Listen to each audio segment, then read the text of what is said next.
భారత్ పాకిస్తాన్ మధ్య జరిగిన మ్యాచ్లో డబుల్ డోస్ ఉత్కంఠ కనిపించింది. మ్యాచ్ మొత్తంలో పాకిస్తాన్ పైచేయి కనిపించిన మ్యాచ్ చివరి 5 ఓవర్లలో టీమిండియా బౌలర్లు అద్భుతం చేశారు. బూమ్రా బ్రేక్ త్రూ అందిస్తూ భారత్కి విజయాన్ని అందించాడు. చివరి వరకు సాగిన ఉత్కంఠ పోరులో పాకిస్తాన్పై భారత్ పైచేయి సాధించి వరల్డ్ కప్లో మరో విజయాన్ని అందుకుంది. అయితే ఈ మ్యాచ్ ఆరంభం నుంచి పాకిస్తాన్ పైచేయి కనిపించిన చివరి 5 ఓవర్లలో మన బౌలర్లు మ్యాచ్ని మలుపు తిప్పేశారు. రోహిత్ మరియు కోహ్లీ వికెట్ల గురించి ఎవరూ ఆందోళన చెందకుండా చేశారు. టీమిండియా 6 వికెట్ల తేడాతో థ్రిల్లింగ్ విక్టరీని సాధించింది. చిరస్మరణీయ విజయం సాధించిన ఘనత టీమిండియా ఇద్దరి ప్లేయర్లకు దక్కింది. వారిద్దరిలో ఒకరు బ్యాటింగ్ జట్టు గౌరవాన్ని కాపాడిన రిషబ్ పంత్, మరొకరు బౌలింగ్లో బ్రేక్ త్రూ అందించి పాకిస్తాన్ పతనాన్ని శాసించిన జస్ప్రీత్ బుమ్రా. ఇలాంటి కంటెంట్ని మిస్ అవ్వకుండా మా ఛానల్ని సబ్స్క్రైబ్ చేసుకోండి, వీడియోని లైక్ చేయండి. పాక్ కెప్టెన్ బాబర్ ఆజంకు ఆదిలోనే అదృష్టం కలిసి వచ్చింది. టాస్ గెలిచి ముందుగా బౌలింగ్ చేయాలని ఎంచుకున్నాడు.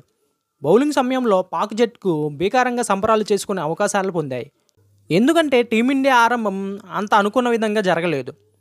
కోహ్లీ మరియు రోహిత్ వెంటనే పెవిలియన్కి చేరారు.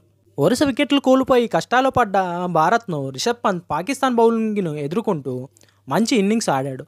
ఒక ఎండ్ నుంచి వికెట్ల పతనం జరుగుతుండగా మరోవైపు నుంచి పంత్ బ్యాటింగ్తో భారత్ స్కోర్ బోర్డుని ముందుకు జరిపాడు. 31 బాల్స్లో 6 4తో 42 రన్స్ చేసి అద్భుతమైన ఇన్నింగ్స్ ఆడాడు. దీంతోపాటు అక్షర్ పటేల్ కూడా 20 రన్స్ చేశాడు. వారిద్దరి ఇన్నింగ్స్ కారణంగానే జట్టు స్కోరు 119కి చేరుకోగలిగింది. కేవలం 120 పరుగుల లక్ష్యాన్ని ఛేదించే క్రమంలో ఓపెనర్లు పాక్ జట్టుకు శుభారంభం అందించారు. మ్యాచ్ భారత్ చేతిలో నుంచి జారిపోతున్నట్లు అనిపించింది. ఎందుకంటే పాకిస్తాన్ 1 వికెట్ కూడా కోల్పోకుండానే 57 పరుగులు చేసింది. పాక్ స్టార్ బ్యాట్స్మెన్ మొహమ్మద్ రిజ్వాన్ భారత్ ముందు గోడలా నిలబడిపోయాడు.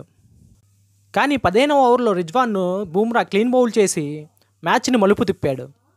ఈ వికెట్ తర్వాత పాక్ ఆశలపై నీళ్లు చల్లినట్టు అయ్యింది. రిజ్వాన్ 31 రన్స్కే పెవిలియన్కి చేరాడు. ఆపై పాక్ ఒక్క బ్యాట్స్మెన్ కూడా 2 అంకెల స్కోర్ను కూడా దాటలేకపోయారు. 7 వికెట్లు కోల్పోయి 113 పరుగులు మాత్రమే చేయగలిగింది. దీంతో 6 పరుగుల తేడాతో భారత్ మరో విజయాన్ని అందుకుంది. బుమ్రా 3 వికెట్లు తీయగా హార్దిక్ పాండ్యా 2 వికెట్లు, హర్షదీప్ మరియు అక్షర్ చెరో వికెట్ను తీశారు. అలాగే టీ20 ప్రపంచ కప్లో పాకిస్తాన్పై టీమిండియా 7వసారి విజయాన్ని సాధించింది.